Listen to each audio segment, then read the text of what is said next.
Guest. He is a member of the House of Delegates, Larry Kump. Larry, good morning to you. Good morning, and for sure and for certain, may God bless you all real good. I understand you've been doing productive push-ups lately. I've been pushing away from the table, which is very difficult. Though I do have a shout-out this morning. It's very important to me. Today is the 7th birthday of our golden retriever best buddy, Bodacious Bob, the Wonder Dog. Woof to you too, Bob, as he's listening. Appreciate Bob in the audience. Yeah. I understand that I'm among the dog audience. I'm top 3. This show is top 3 in the dog audience. Yeah, he likes your voice. When we see you on TV 10, he just stands and stares at you, transfixed. I get that reaction a lot. I can imagine. Most people look at me like that all the time. Does he tilt his head sideways? How do these dogs factor into the ratings? Do they give you? They count as 7 for every one. That's right. Every listener that I have for a dog Do counts the as math, 7. Mike. Yeah. Isn't that what dog years are? 7 to 1. That's what they say. Right. Yeah. Larry, a couple of things. Let's get to first and foremost. This is going to be a closed primary coming up. It will be. For Republicans. How do you feel about that? Well, there's been some controversy about that. And I understand those who are particularly are independent who'd like to vote in the Republican primary.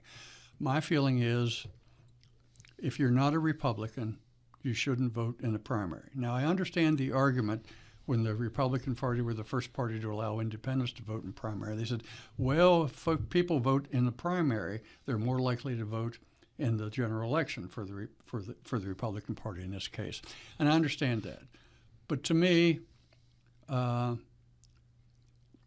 Republican primary should be for Republicans. You know, I'm going to agree with you on that one. Oh my! And I know I have to rethink this. You have to rethink. You got to change your position. Yeah. See, when this was being discussed a year ago, my thought process, and when the Republicans did it, the Republicans were a severe minority party in the state, and this many people think helped to grow the party. I think so. But from a fundamental standpoint, the theory of a party is your people in the party nominate your leader, your person to run. Bingo. So if I'm asking people outside of the party to nominate my person, am I really nominating my party's chosen person, or am I nominating somebody outside of my party's chosen person? And there's been strategies in the past where people have voted as independent that were really a Democrat-leaning people, but would specifically get and vote in the Republican primary in order to defeat the candidate that they didn't like. Mm-hmm. Yeah, and that's happened. It's happened. Yeah. So officially, you're in favor of this then? I'm in favor of it. All right. How do you think it's going to play out? I think there's some downsides to it because I think it will narrow the ideological base of those who vote in the primary in the Republican Party. And so that can be, depending on your perspective, a good thing or a bad thing. Mm-hmm. So I think it will intensify the positions of the Republicans in particular. You're probably right on that because Yeah. not a lot of people show up in a primary. Those who do show up in a primary tend to be the dedicated party voters. And that's a shame because particularly in West Virginia, that's where the action is. Mm-hmm. It's in the primary. And we're dead last in voting engagement. We are. In the whole country. So really, you only have a small sliver of people that are voting in the other problem I have regarding primaries is our judicial elections and school board elections are all in the primary, and a lot of people don't vote because they think, oh, that's the primary, it doesn't count. But they can't vote for those races in the general election. Yeah, I understand why they did that for the judiciary because they said you need, if you're, let's say you're an attorney, you have your own practice, you run for judge, you get elected, and now you've got just a couple of months to close down the office, make arrangements, and take office as a judge. If you do it in the primary, you've got half a year to take care of that. I understand that argument. And that's true, but I think in the broader base, I think, and I've had legislation in the past, we'll have it again, to move these elections to the general election. I would agree with that too. Yeah. We're 2 for 2. Oh my golly, we're in trouble. We are 2 for 2, Mr. Lawrence. Yeah. Now the dogs are going crazy. Yeah. I'm going to have to go home and calm Bob down. Bodacious Bob's looking like this right now. He's going. Yeah. Should the party in Berkeley County endorse candidates in a primary? I'm very upset. We've got some bylaws provisions. The Republican Party is not it's not the party, it's the club. Has in the past always stayed out of Republican primaries because the purpose of the club in the bylaws is to support Republican candidates. Now we have a bylaws proposal that's going to be voted on in November in our November meeting, and it takes a 2/3 vote to change the bylaws to allow the Republican club in Berkeley County to endorse candidates in the primary. I think that's a mistake. I'm very much opposed to it. We'll have to see how that goes. How does that work so let's say you had a primary challenger, right? But you beat your primary challenger. Right. But the club endorsed your challenger, but now they have to deal with you. That's just going to create tension, right? It will create tension. I thought of that the other day. I thought, okay, let's say they endorse me in the primary, and I lose in the primary. Now you have a Republican candidate in the general election who was not endorsed by the Republican club. Yep. And they could even use that against the club, right? They could be like, well, the establishment is going to endorse, And that's the argument would be made, yeah. Yeah. And certainly, when you get to that general election, the opposing party's going to look at that and go, you're going to vote for the guy that they didn't even want. Exactly. So Exactly. it creates a real issue. Yeah. Now, there's a lot of other groups that certainly can make and should make endorsements in the primary on various issues, but I don't think a political party should be making endorsements in the primary. Can we assume you're running again, Larry? Yeah, I'm going to run again. I wasn't going to, but my wife told me if I didn't, that I'd be in a lot of trouble. So her vote is the one that counts the most for How me. much trouble can you get in once you retire? Oh, He'd be in Bodacious Bob's house. I'd be involved. Yeah, you're absolutely correct. Yeah. Of the 4 potential points to fix PEIA sent out by Governor Morrissey, who I know you're a big supporter of, I am. Did you disagree with any of those? Yes, I did, and I struggle with this. The one I disagreed with the most, and I know he was only proposing to do it for new hires, is to increase the employee participation from 20% to 25%. We already have a turnover problem and underappreciated, underpaid employees, and I think that was a mistake. And I told leadership, I said, I can't vote for this. I just can't vote for it. What happened, there's a lot of discussion among our caucus. We didn't have the votes to get that through. So there's still discussion. We'll see what happens. The governor might call a special session in October if we have a consensus. Do you think he's ready to concede one of those points, that 25% point? Beats the heck out of me. Because all of the elected folks I've spoken with out of Berkeley County have mentioned the same thing. And even those we've had on the show outside of Berkeley County, Jefferson County, have said the same thing. They can't go for that. It's just not. One of the things that came to my mind, it was years and years ago, there was a political ad, or not a political ad, a cartoon.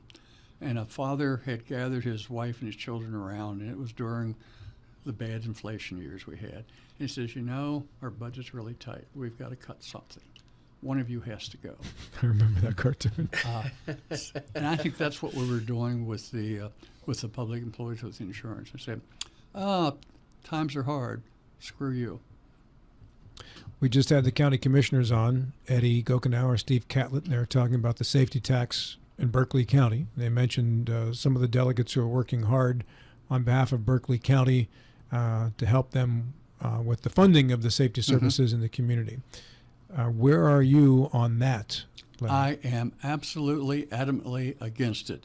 The legislature just recently decreased state taxes, and now we want to turn around and give the county authority to increase taxes. I don't care if there's a referendum or not. One of my mantras, if you want to call it, is we don't need more taxes. The government has, Berkeley County government, the commissioners are sincere, they're hardworking, but there's other areas that they could trim and pare in the government to increase public safety funding. I'm absolutely opposed to it. Have you been able to identify any areas where they could trim or decrease? Well, I'm not a Berkeley County Commissioner, but I look at some of the things, and they're not bad programs. For instance, they want to increase parks and recreation. They want to add some new parks, some trails, and things of that nature. And to me, it's a balancing act. What's more important, that or public safety? Are they both as equally important when you look at the growth of the community and the needs of the people in the community to have a safe place to be able to go and have that recreation? Say in that south end of the county, I went to the Musselman football game against Spring Mills on Friday and drove by the entrance to what is now the construction underway and the clearing of the property. And, that's going to be a great place out there that certainly provides for that end of the county. So is there not safety, if you will, involved in being able to have those facilities and those opportunities in Parks and Rec? Well, my reaction to that is a couple reactions. One, there's a difference between wants and needs. I think these recreational things are a want. Public safety is a need. And in the discussions that the legislators had with the Berkeley County Commissioners in their meeting, I think it was last December, I proposed to them, but I got blank stares back. I said, there are some unfunded liabilities the state puts on the county. One of them is the regional jails, which are essentially state employees. I proposed to leadership, and leadership was receptive of trying to phase out completely the county share of regional jail costs. When I broached that to the county commissioners, I got nothing but crickets. So there's things that can be done to increase funding for the county. Increasing taxes, I don't think, is a way to go. Any idea what the total cost? 'Cause this is the third thing we agree on here, Larry. Oh, my golly. The state should be paying the jail costs, not the counties. That's right. Right. Yes. So is there an idea? I know in Berkeley County that cost is several $1 million. But around the state, is there an idea what that total cost would be? I don't know what the total number is. One of the big ticket items of all the counties would be Berkeley County, because we're the largest. We're not the largest county, but we're the fastest growing county in the state. Some of the other counties, it would be a lesser amount, but some of the other counties' budgets are even tighter, and it would proportionally help them more than it would Berkeley County. What my understanding is that some of the counties can't afford to pay their jail costs, so the state's picking those up anyway. Some of them are in default. Right. Because that's the thing. If the county obviously has to tighten their belt, I'm sure there's plenty the state can be, there's plenty of funds available that we could reapportion to cover these basic things, right? Well, yeah. And, of course, when the legislature's in action, everybody and their brother has their hand out. We want money, we want money. But we've got several $100 million in surplus. And we're working hard to keep a reasonable surplus. I think there's money in the surplus to pick up that cost, and I think that would be a good public issue, a good public decision. Is there enough money in that surplus to maybe cover these jail fees, cover these basic safety needs, and maybe teacher pay? Well, when you start saying all these other things, it gets a little dicey. That's another thing. It's not just teachers; it's state employees, and it's particularly onerous in Berkeley County. As you know, home costs in Berkeley County are $450,000, $500,000. I'm down in Charleston. I look around in some of the Archie Bunker neighborhoods. You realize I can buy a home in one of those working class neighborhoods for $30,000. $30,000. In Kanawha County? In Kanawha County. Thank you very much for correcting that. Let me tell you a story about that. When I was first elected to the legislature in 2010, I went down to the legislature, and I was looking for things about Kanawha County, and I didn't find anything. But everybody was talking about Kanawha County. I thought, well, where's Kanawha County? And then I was educated. He says, we can tell where you're from. Oh, yeah. Well, my wife from Charleston corrected me on that, and Monongalia. Oh, yeah. Yeah. Oh, she probably moved here and said Georgetown, didn't she? That's yeah. Or Opaquan Creek. Yeah, she basically was just like if you're in the Panhandle, that's not the real West Virginia. That's the real West Virginia's in Charleston. Oh so. Yeah, let me tell you another story about that too. I went down to the legislature in 2010. I stopped at a gas station in Mink Shoals outside of Charleston to fill up, and the attendant said, "Where are you from?" And I says, What do you mean? He says, well, you just sound different. And he says, where are you from? I said, Eastern Panhandle. He says, oh, I thought you sounded like a Yankee. And I said, excuse me? And he said, I didn't mean to offend you. And I said, I'm not offended. I've just never been called a Yankee before. South of the Mason-Dixon. Yeah. I've been, well, from New York, I've been called the Yankee plenty. That's fine with me. Well, that's why they call them the New York Yankees. There you go. Our guest is Delegate Larry Kump here on the program. And Larry, in regards to the next legislative year, what do you think will be the dominant story in 2026 for the state of West Virginia? Well, of course, Public Employees Insurance Agency is going to be an issue unless it's resolved in a special session. I really hope we have it in a special session so we can focus that attention. But you won't have that unless the governor has his votes, correct? Yeah, well, so we'll have to see what happens on that. That's going to be an issue. Tax reform is going to be an issue, as always. In what way? What way are you reforming taxes? We're going to be looking again to see if we can reduce the tax burden on citizens. And it's difficult because there's needs that have to be met, and everybody has their hand out to wanting more. But we've been pretty diligent about that, so that's going to be an issue. I think another issue is going to come up, the certificate of need with hospitals in particular, and the vaccine issue is going to come up again too. That's currently being fought out in the courts, as I understand it. Yeah, I understand Berkeley County court recently was a no vote on that, but it's going to come up to the Supreme Court, and that's an interesting issue. I get concerned about the lack of information on this issue because they say, well, the governor doesn't have authority to do executive decree on this. And I said, well, the governor does have authority when there's two conflicting legislative laws. One law says mandate vaccines. The other law says religious freedom, freedom of choice. And further, the religious freedom law said notwithstanding any other statute. So this is something the Supreme Court should and will resolve. I'm not a fan of executive orders.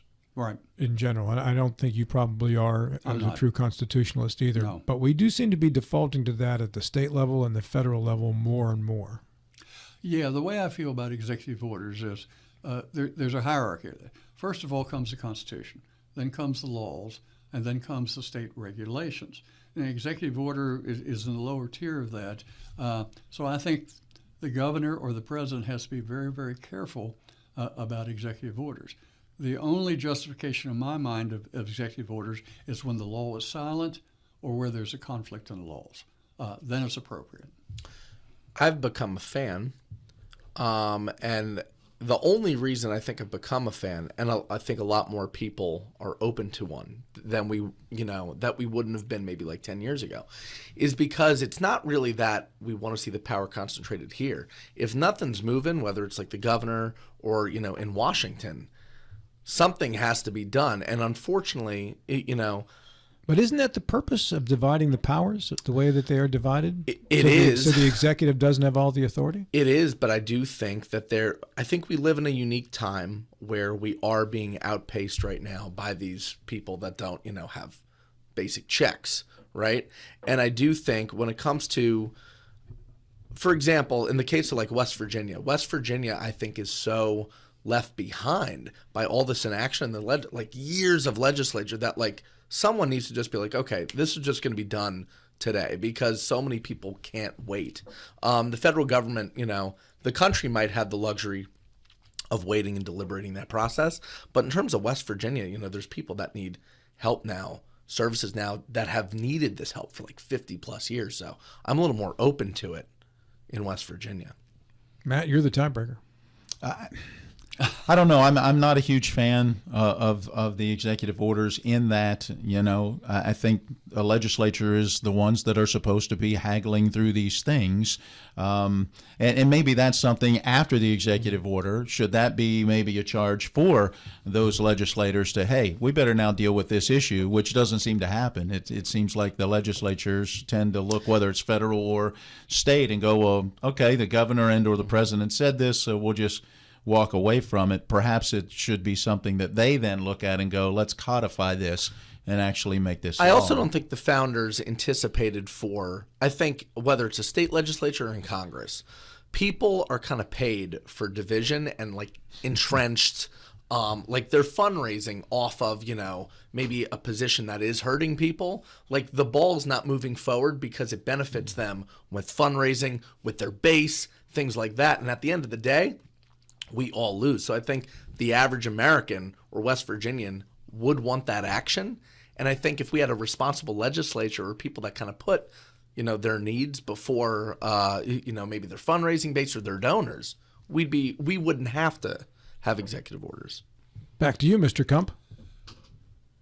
Interesting discussion, and I don't disagree with anything that's been said. I don't know why, but this comes back in my mind. I was listening as I drove in here, two county commissioners discussion, particularly about the homestead exemption, saying we need to have something done by the legislature. I think what a lot of people don't understand is the homestead exemption is set in our Constitution as $20,000 a year. Why is that important? It's important because to change the Constitution takes a 2/3 vote of the legislature and then goes to a referendum. My concern, and I think it's a mistake to say change it from 20 or 40 or whatever amount. My bill that I put in, it's a constitutional amendment proposal, and I put it in every year, and I'm going to do it again this year, is to change the Constitution. Instead of saying $20,000 a year, not less than $20,000, which would take it out of the Constitution and give the legislature the authority to do something more effective with the Homestead Exemption Act, which has not been changed for 50 years or so. Yeah, when $20,000 could get you quite a deduction on your house. Yeah. Mm-hmm. Yeah, housing prices have changed significantly Now in 50 that's years. the bare minimum for maybe a down payment. It's 20 grand. If that. Right. Yeah, it's frustrating. Yeah, think about the price of a house in 1975. What a $20,000 homestead exemption would do for you then. And I think that's what's frustrating, and what Larry has to combat in the legislature. It's frustrating when we have people that can't afford homes. We have people that need to get paid more, and there's just nothing. Well, one of my concerns have, and I call it the choice between heating and eating. Mm-hmm. We have a neighbor lady. 20 seconds left. That has 5 grandchildren she's raising, one of which is developmentally disabled. Every winter she has to make a decision between heating and eating, and that's why it's so important to keep the tax burden as low as possible. Yeah, it's a Sophie's choice. There's no right answer. It is. That's right. Larry, thanks for coming in. Thank you for having me. It's always nice to be had.